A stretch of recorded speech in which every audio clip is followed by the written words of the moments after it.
محبت ہی یہ ایمان کی بنیاد ہے اور کسی بھی عبادت کی بنیاد ہے. کسی بھی عبادت میں 3 چیزیں ہونا ضروری ہے تو وہ عبادت ہوگی. عبادت میں محبت ہو, اور یہ جیسے پرندے کا سر ہوتا ہے, سر کاٹ دو تو پرندہ نہیں رہے گا, تو محبت ختم ہو جائے تو ایمان کی زندگی نہیں رہ سکتی. اس کے بعد 2 بازو چاہیے, ایک ہے خوف اور ایک ہے امید.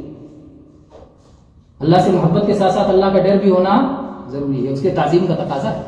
اس کی تعظیم ہوگی جب دل میں اس کا خوف ہوگا, اس کی عظمت معلوم ہوگی تو دل میں اس کا خوف ہوگا, اور اس کی رحمت اس کے غضب سے آگے ہے, اس لیے اسے امید بھی ہمیشہ قائم رہے گی. تو اللہ سے محبت ہو, اللہ کا خوف بھی ہو اور اللہ سے امید بھی ہو. جب یہ تینوں چیزیں ہوتی ہیں تب عبادت ہوتی ہے. اگر صرف محبت کی بنیاد پر کوئی اللہ کی عبادت کرے تو وہ عبادت اللہ کے یہاں قابل قبول نہیں ہے, جب تک ساتھ میں ڈر نہ ہو. اور جس کے ہاں صرف ڈر ہو, محبت نہ ہو, وہ عبادت اللہ کو قبول نہیں ہے. اور جس کے ہاں صرف امید ہو, خوف نہ ہو, تو عبادت بھی قبول نہیں ہے. چنانچہ اس میں کچھ فرقے گمراہ ہو گئے. بعض جو ہے صوفیہ جو صرف محبت کی بات کرتے ہیں, کہتے ہیں نہ جہنم کا ڈر ہے نہ جنت کی لالچ ہے, صرف اللہ کی محبت میں ہم کر رہے ہیں, تو یہ گمراہ ہے. نبی کریم صلی اللہ علیہ وسلم کی سنت کیا ہے؟ جنت کی لالچ بھی ہو اور جہنم کا خوف بھی ہو. نبی صلی اللہ علیہ وسلم کی سب سے زیادہ پڑھی جانے والی دعا کیا تھی؟